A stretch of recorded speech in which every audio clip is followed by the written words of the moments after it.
Hey everybody, this is Chris the Bruin here from the Mandan Church. Super excited to welcome you to our next topic in the series. This one titled Holy Ghost or Holy Toast. How do we know if our churches are alive? Like what are the signs of an alive church, and how do we help churches that are struggling, I guess, to kind of get back on track. So I'm here with my co-host, Luke Metz, and we have a cool discussion, I think, lined up for you guys. That we do, Chris. It's good to be here back again. This is only the second episode, but I think it's going to be really interesting delving into basically like church growth. Little history there. Little bit, yeah. Yeah. Because basically the topic of our conversation kind of gets jump-started from the letter to the church of Sardis, which is in Revelation chapter 3. Yeah. So just for context, the question that was presented in this instance was, it goes like this. Revelation 3 begins with a letter to the church at Sardis saying they had a reputation for being alive, but they were actually dead. How can you tell if a church is truly alive or just really good at going through the motions? And if the church is just going through the motions, how can vitality be restored? Sardis, the sort of like zombified church, I guess, is maybe an inappropriate term to describe it. Tell us a little bit about Sardis. You've done a study a little bit more on the city, on the church, and maybe some of the surrounding things at that time. What can you share with us? So Sardis, it kind of got started in, you would probably want to call it the Bronze Age, which is in the 1000s BC. By the 600s, which is kind of the time frame that most people think of Sardis in, Sardis was the capital of the Lydian Empire. At Sardis, which was its capital, Sardis is like almost impossible to conquer because there's a city and it's pretty flat, but then there's like this central citadel that's way up on top of a cliff. So like you think of the buttes around Mandan that are a couple 100 feet high all around. This is that like times 10. Yeah. And nobody can take it because, of course, at this time we don't have mortar rounds and modern artillery. You're shooting arrows in the air and throwing rocks, basically. So, yeah, it's pretty much impregnable. But then what happens?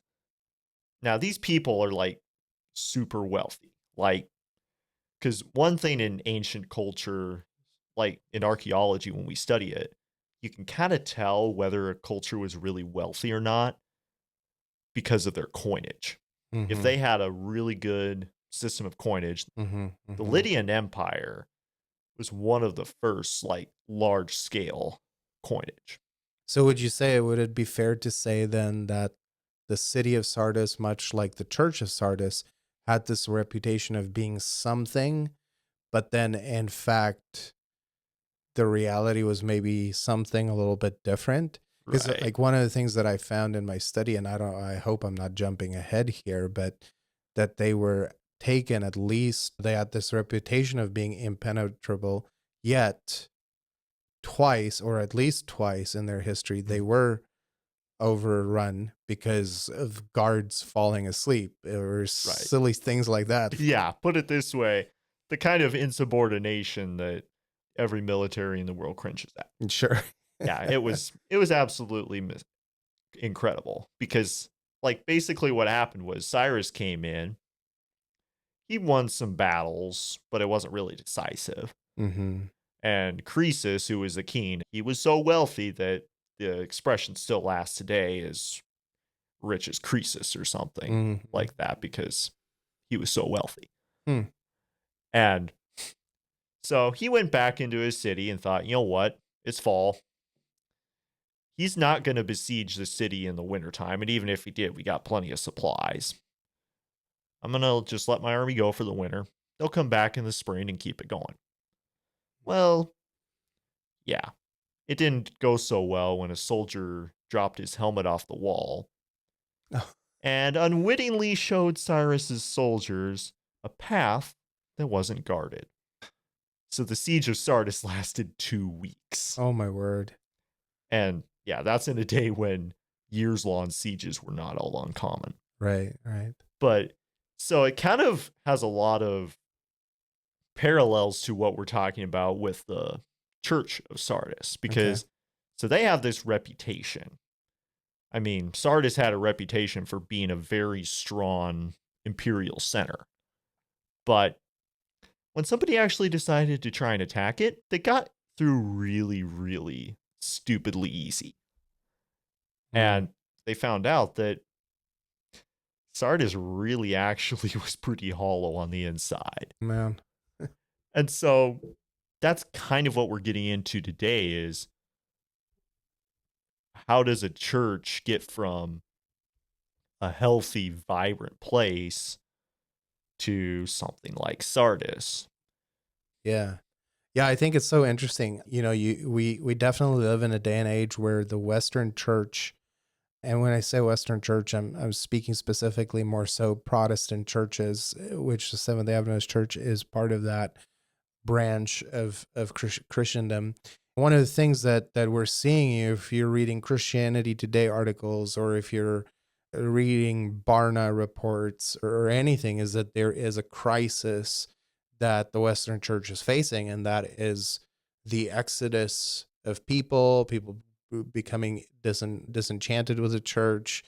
There's just leaving. And what was really interesting in the sermon is just a couple of statistics to remind you of, is that the Seventh-day Adventist Church globally has about 22.8 million members.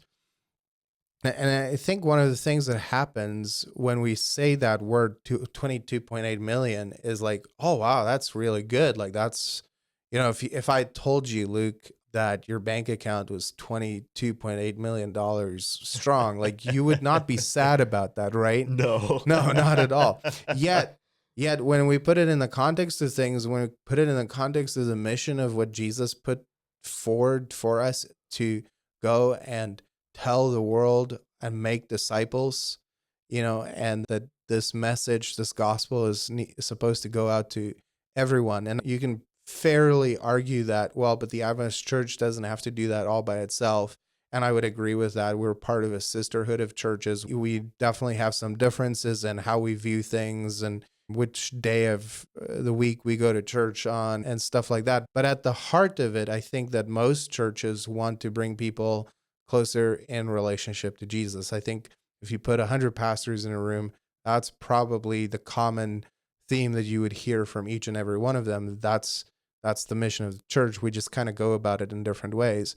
But yeah, that 22.8 million, it really only makes up about 0.275% of the world's population. So it's really nothing to brag about. Mm-hmm. And then probably only 9 million are actively attending church, and like we're looking for the other amount of people that are missing, so to speak. Right. And so I think it puts things into perspective that yes, there is an issue that we should probably look at and maybe course correct a little bit. Right. Because that 22.8 million, I mean, here in the very, very low populated areas of the United States, I mean, we can think that that's a pretty big number. But when you compare it to 8 billion, it's pretty small. Right. Especially when you think of how localized it is. Right. Take, for example, the Middle East. I mean, the entire membership of Adventists and Christians at large really have a similar story. It's like 5,000 in the entire Middle East, which, if you count that all up, has a population numbering well into the hundreds of millions. Yeah, right. I mean, it gets worse because if you look at some North American statistics specifically, it was reported by the Seventh-day Adventist Church in North America that we gained 71,964 new members in 2023, which is like awesome. However, 48,417 left. And so what is the net gain there? It's still a positive net gain, but it's not as good as it looks at yeah. first. So And then you remember that the average age of a member in the North American division, the last number I saw, I'm sure it's roughly close to this, was yeah, 58. I don't The have that average in age, front of me. the average age of an American, for comparison, is about 37. Right. Right. Yeah, it was interesting when I pastored in Aberdeen, South Dakota, we did a population study, and the average age of the church was like 67, and yet the average age of the city of Aberdeen was like 32. Right. And part of that was maybe influenced by the fact that there's a college there, and so you have that. But it is the case that most US cities, whether rural or overpopulated or whatever you would call it, the average age tends to be on the lower end, like tends to be in Right. that 30, maybe even high 20s range. And so it's important, I think, for an alive church. One of the things that we talk about in church growth all the time and in church health is that a church that is alive represents the demographic of the city that it finds itself in. So you will never have all of the city in your church, but You can have a good cross good section. portion. If it doesn't at least reflect the median of that city, then it does raise some questions. Right. And then there's some situations, obviously, where the church in a town is kind of a center for lots of people that are farther out. For example, there's a couple of churches in our area where there's, like, one of our sister churches up farther north. They only have, I believe, one family that actually lives in the town where the church is. Yeah, And yet they have a reasonably sized membership. sure. Most of the members live at least 20 miles away. And that's very much the norm of like the rural commuter church, Right. kind of like this idea that, yeah, we're going to drive probably an hour or so to church.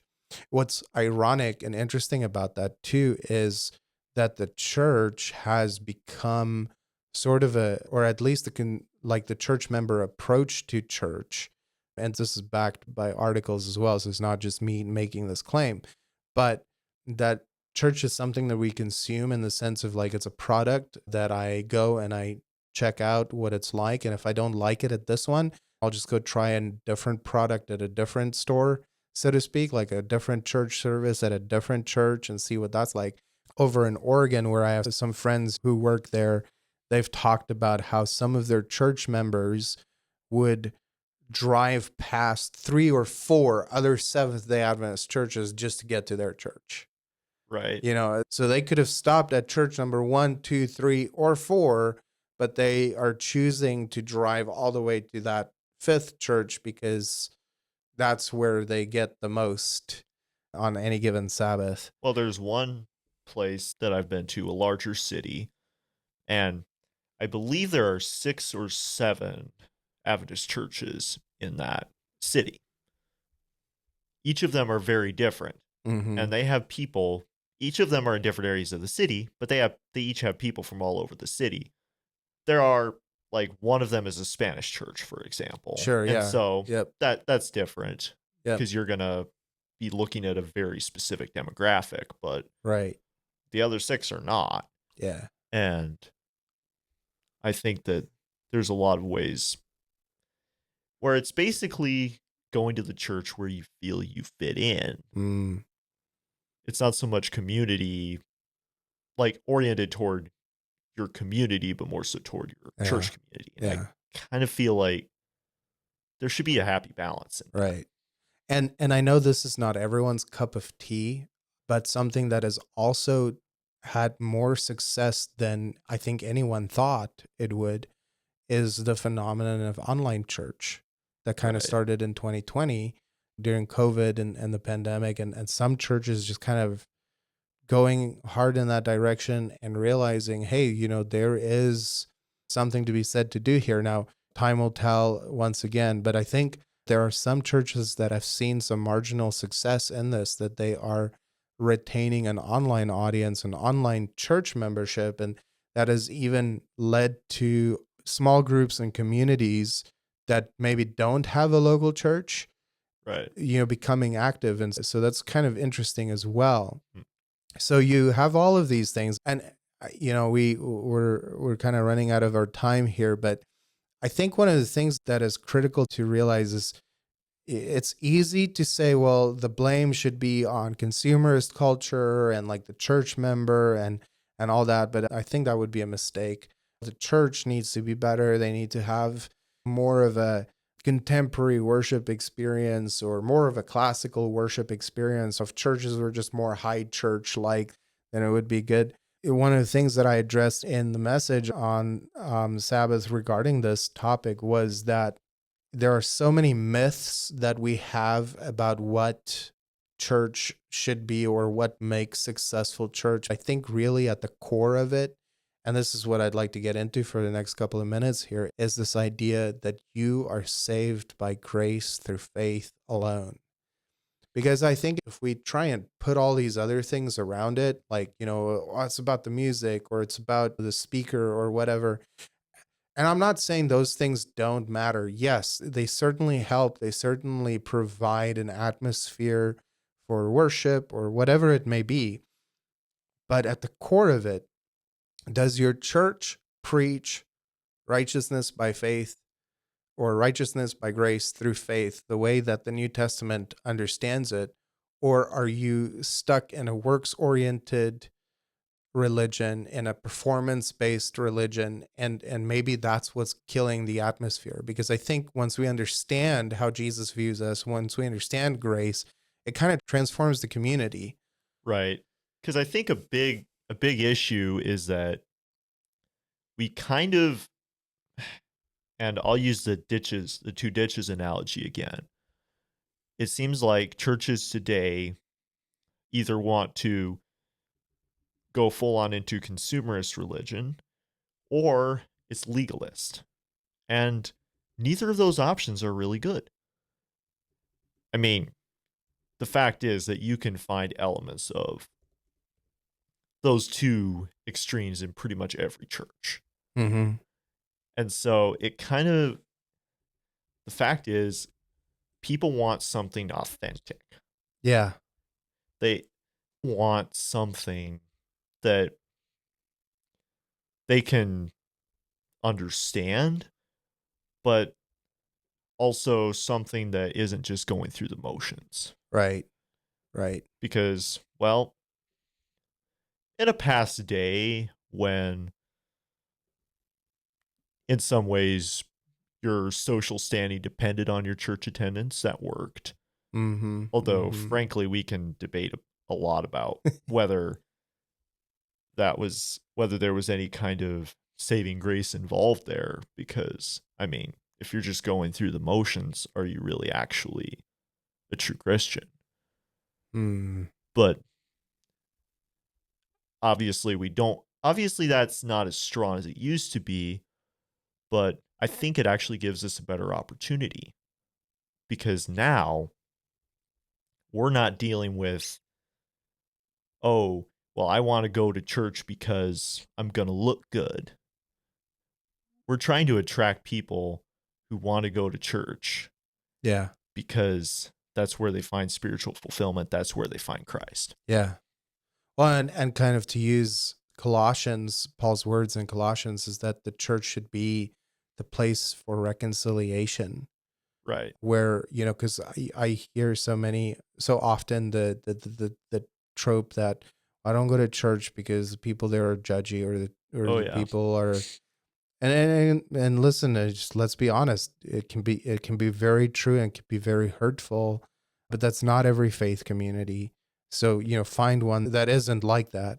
But you're still, even in those more healthy faith communities, you're still going to find things that you're going to struggle with, and Absolutely. you're going to have difficulty with.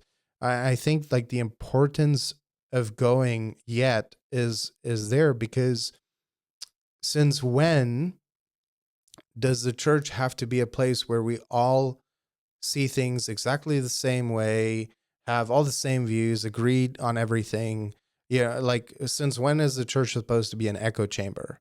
I That's think pretty boring. It's not realistic. And I see that being something that's driven in society where it's like, no, we can't have disagreements. Like, like if we disagree, I just cancel you. We don't have to talk, or I block you and we don't talk, which that just seems, I mean, it doesn't seem, I just frankly think it's counter the way of the gospel because like I said, and Paul in Colossians says that the church's ministry is a ministry of reconciliation because that's what Jesus did for us as humans, reconciling us with God, or, reconciling heaven and earth once again.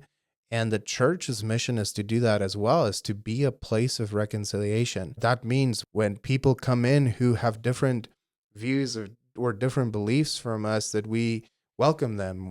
When someone walks in with, to use to use an old idea that would send shockwaves. I don't think it sends shockwaves anymore, but the super tattooed up, pierced person walking into church, right. like is like welcoming them instead of staring, because this is the place where we meet Jesus. This is the place where we all have our stuff, we all have our baggage, and we want to come and put it in front of Jesus.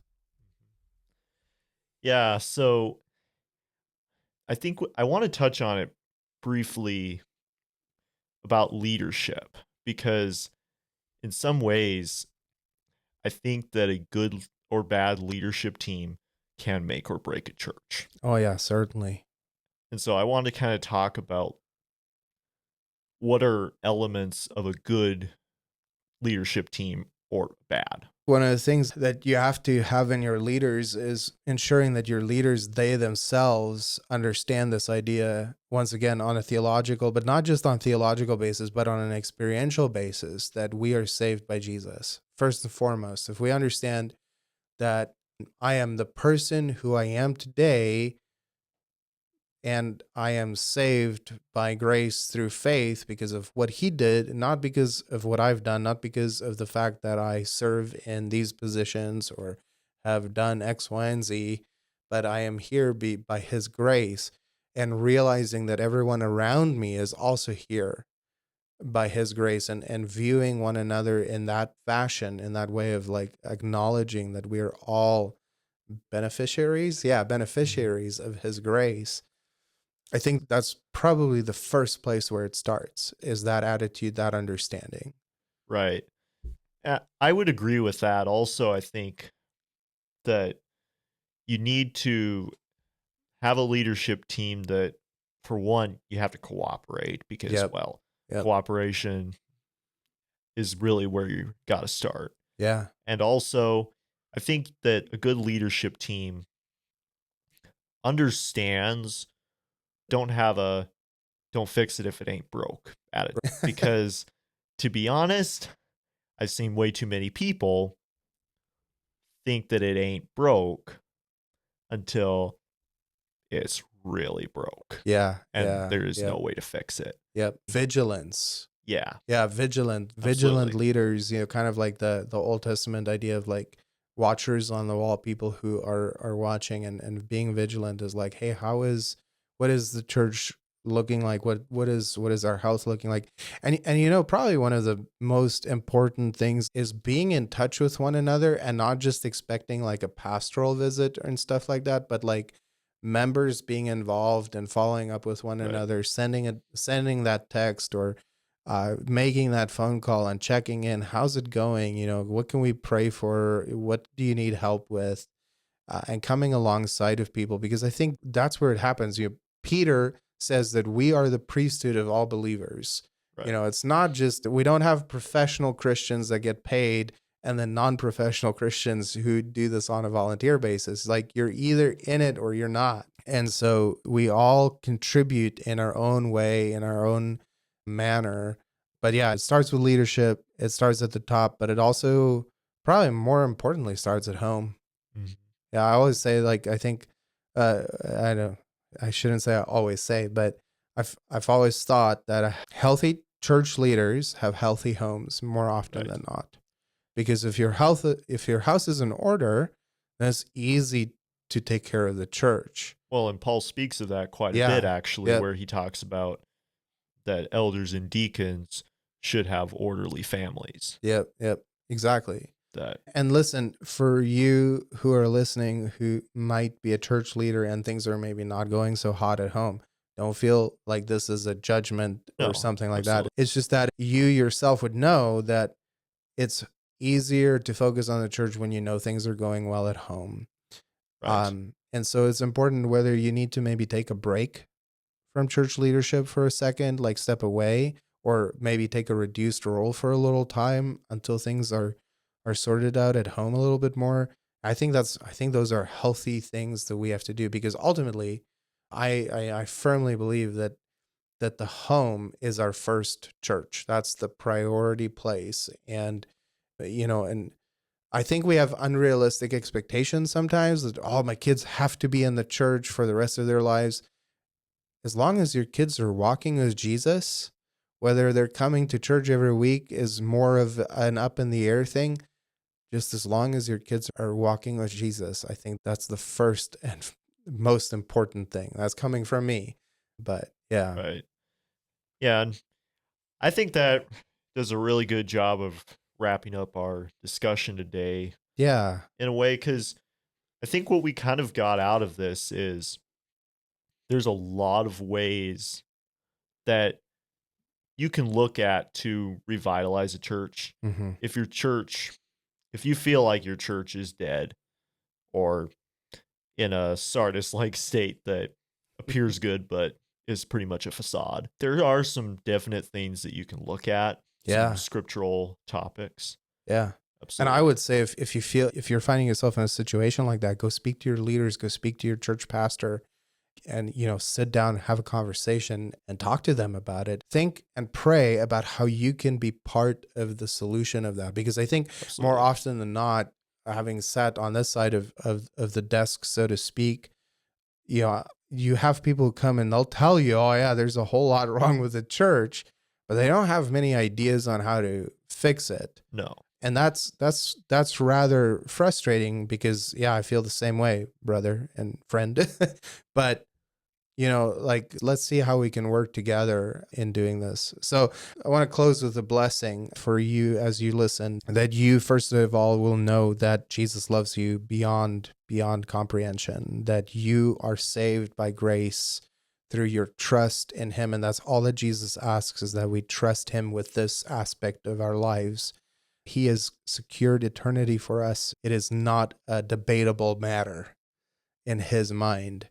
And all he asks is that we trust him. So my prayer for you is that you trust him today, that you continue to follow him, and that you be the change and the spark in your faith community to be involved, to become part of the movement of the church, whatever that looks like going forward.